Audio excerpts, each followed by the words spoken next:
আসসালামু আলাইকুম। আপনারা কেমন আছেন? আশা করি সবাই ভালোই আছেন। মাশাআল্লাহ এগ্রো ইউটিউব চ্যানেলে আপনাদেরকে স্বাগতম। তো আজকে এমন একটি ভিডিও দেখাবো।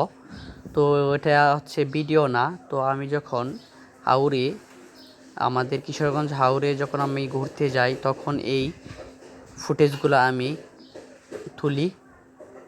তো মূলত মোবাইলে চার্জ না থাকার কারণে মূলত আমি ভিডিও করতে পারি নাই।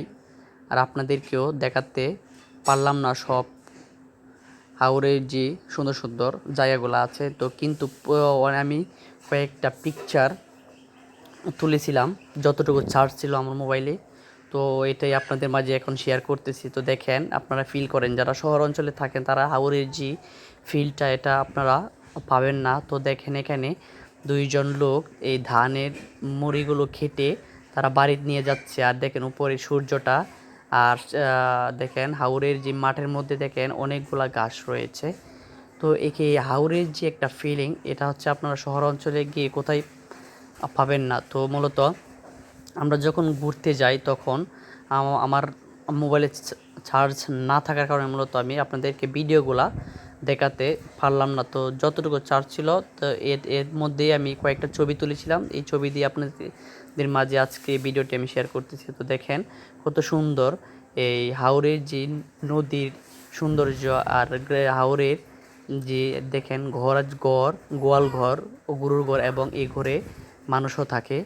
তো দেখতে একটা আলাদা একটি ফিল চলে আসে। তো দেখেন এখানে এই হাওরের মধ্যে প্রতি বছরই এখানে ধান চাষ করার জন্য এরকম একটি ঘর বাঁধা হয়। প্রায় 6 মাস তারা এখানে অবস্থান করে গরু গরু বাছুর নিয়ে। তো দেখেন এখানে হাওরের মধ্যে মাছ ধরতেছে, এবং এই নৌকা দিয়ে নদীর মধ্যে মাছ ধরতেছে। আর দেখেন হাওরের মধ্যে কতগুলো হাঁস, এখানে হাঁসও তারা পালন করে ডিম উৎপাদন করে। তো দেখেন একদিক দিয়ে চাইলে আরেক দিক দিয়ে কিছু দেখা যায় না। এটি মূলত হাওর অঞ্চলের একটি বৈশিষ্ট্য। অনেক বড় হাওর, কিশোরগঞ্জ হাওর হচ্ছে অনেক বড় হাওর। আর আপনারা যারা কিশোরগঞ্জ হাওরে এসেছেন তারা অবশ্যই বুঝেছেন কিশোরগঞ্জ হাওর কত বড়। আর দেখেন আমাদের এখানে এই হাওরে যাওয়ার সময় মূলত এই ছবিগুলো তুলেছি। এটা হচ্ছে স্টিল বডি নাও। এই নাওয়ের উপরে উঠে আমরা মূলত এই ছবিগুলা তুলেছি। আর এটি হচ্ছে আমরা যখন সন্ধ্যাবেলা বাড়ির উদ্দেশ্যে রওনা দিই তখন মূলত এই ছবিটি তোলা হয়। তো দেখেন এটি হচ্ছে সামনের একটি নৌকা আছে। এই নৌকা দিয়ে মূলত তারা নদীতে মাছ ধরে। তো আমরা এই সময় বাড়ির উদ্দেশ্যে রওনা দিয়েছিলাম। তো আজকে ভিডিওটি দেখে আপনাদের অবশ্যই ভালো লেগেছে। তো সবাইকে